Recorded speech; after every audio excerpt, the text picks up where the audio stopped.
साहसी लड़की। जाड़ों की अंधेरी रात थी। हल्की हल्की बूंदाबांदी हो रही थी। सब लोग अपने अपने घरों में सो रहे थे और गलियां भी सुनसान थीं।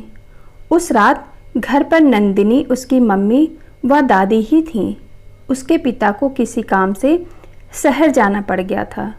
उन्हें अगले दिन लौटना था। डाकुओं को यह बात पता चल गई थी।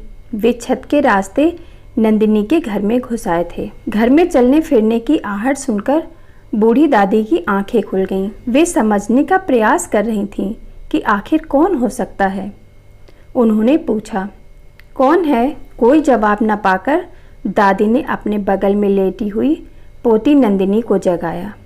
नंदिनी, जरा बल्ब तो जला, देख बाहर कौन है। नंदिनी ने उठकर बल्ब जलाया। जैसे ही उसने कमरे का दरवाज़ा खोलकर यह जानना चाहा कि बाहर कौन है, डाकू कमरे में घुस आए। एक ने नंदिनी को दबोचा, दूसरे ने दादी को, वह तीसरे ने उसकी माँ को। नंदिनी ने कोई और चारा ना पाकर डाकू की कलाई में दांत गड़ा दिया। मजबूरन डाकू को नंदिनी को छोड़ना पड़ा। डाकू की पकड़ से छूटकर नंदिनी ने कमरे में रखी लाठी उठा ली और तेजी से भागकर छत पर चढ़कर शोर मचा दिया। कलाई का दर्द भूलकर पिस्टल हाथ में लेकर जैसे ही डाकू ने छत पर कदम रखा, नंदिनी ने उसके सिर पर कसकर लाठी जमा दी।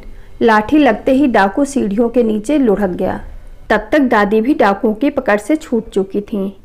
नंदिनी के शोर से लोग जाग गए और उसके घर को चारों ओर से घेर लिया। दादी ने दरवाज़ा खोल दिया। सब लोग भीतर आ गए। डाकू घबराकर छत की ओर भागे। वहाँ नंदिनी लाठी ले खड़ी थी। अब वह सभी ओर से घिर चुके थे।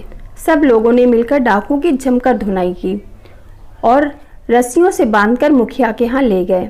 सुबह होते ही पुलिस को खबर दी गई। पुलिस आई और डाकू को पकड़कर ले गई। थानेदार ने नंदिनी के साहस की प्रशंसा की। इस बात की खबर चारों ओर फैल गई और गणमान्य लोगों की उपस्थिति में जिलाधीश ने नंदिनी को पुरस्कार दिया। इस प्रकार नंदिनी के अदम्य साहस से घर लूटने से बच गया। प्लीज़ वीडियो को लाइक और चैनल को सब्सक्राइब करें। धन्यवाद।